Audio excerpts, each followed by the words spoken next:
PFI ने किया हड़ताल का आह्वान। Thiruvananthapuram. Popular front of India PFI अभिकरण एनआईए की अगुवाई में कई एजेंसियों द्वारा उसके कार्यालयों, नेताओं के घरों और अन्य परिसरों में छापेमारी के विरोध में 23 सितंबर को हड़ताल का बृहस्पतिवार को आह्वान किया। ये छापेमारी देश में आतंकी गतिविधियों का कथित तौर पर समर्थन करने के लिए की गई थी। राष्ट्रीय अन्वेषण भारतीय जनता पार्टी भाजपा की प्रदेश इकाई ने हालांकि इस प्रस्तावित हड़ताल को बेंगलुरु में पीएफआई कार्यालय के बाहर तैनात सुरक्षाकर्मी दा मदुरै में एनआईए के छापों के खिलाफ प्रदर्शन करते पीएफआई के सदस्य छाया प्रेत्र अनावश्यक बताया और राज्य अनावश्यक हड़ताल के खिलाफ सरकार से इसके खिलाफ कड़ी उच्च न्यायालय के कड़े रुख के पीएफआई के पक्ष में आए सपा सांसद बक कार्रवाई करने का आग्रह किया।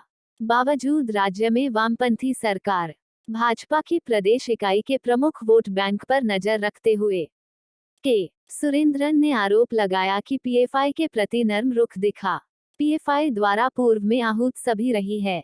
पीएफआई ने यहां एक बयान हड़ताल में दंगे हुए हैं। उन्होंने कहा कि केंद्रीय एजेंसियों की राज्य के प्राधिकारियों को लोगों कार्रवाई के विरोध में केरल में के जीवन और संपत्ति की पर्याप्त शुक्रवार को सुबह से शाम तक की सुरक्षा सुनिश्चित करने के लिए हड़ताल का आह्वान किया गया।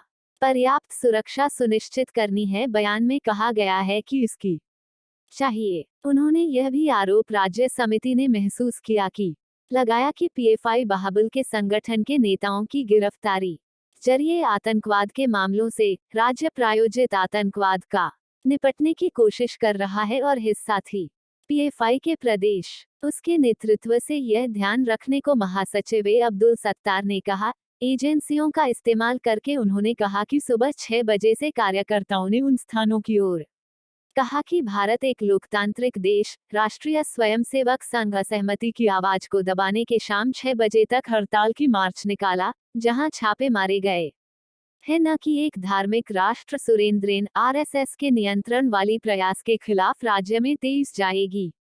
सुबह जैसे ही छापों की और केंद्र तथा उसकी जांच एजेंसियों ने एक बयान में कहा कि फांसीवादी सरकार द्वारा केंद्रीय सितंबर को हड़ताल की जाएगी।